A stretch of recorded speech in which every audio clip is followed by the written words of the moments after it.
Et cette belle histoire écologique, découvrir la nature sans polluer, c'est ce qu'ont voulu faire 4 ingénieurs Picard. Ils viennent de créer un moteur électrique pour faire voler leur paramoteur, une sorte de parapente motorisé.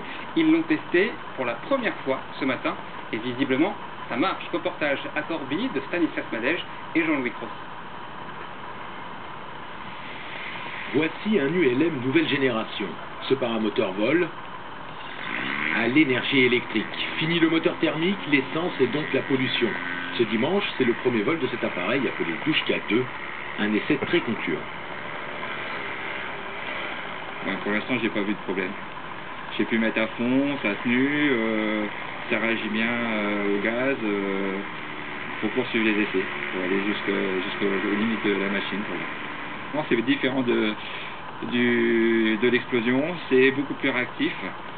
Ça coupe quand on veut, ça reprend les gaz facilement. Il a fallu 4 ans à 4 ingénieurs Picard pour concevoir ce moteur. Douchka 2 est leur 5e prototype. Il est alimenté par 13 batteries lithium polymère à forte capacité mais très légères. L'idée fondatrice du projet a été de rendre l'activité paramoteur logique.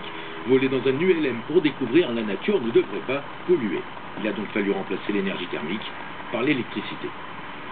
Et on cherchait aussi à faire une démonstration très importante, une démonstration comme quoi l'énergie électrique c'était quand même une solution infiniment moins polluante. Ça s'inscrit dans l'innovation, dans le développement durable. Vos voitures bientôt tourneront à l'électricité. Nous on avait un challenge, c'était de faire voler une machine, un ULM. C'était la plus grosse des difficultés. On s'est engagé là-dedans et on a trouvé des solutions. Pierre, Patrick et leurs collègues retraités ont investi beaucoup de temps et 10 000 € pour créer Douchka 2. Maintenant que leur engin vole, ils aimeraient trouver un soutien des pouvoirs publics pour développer leur moteur électrique.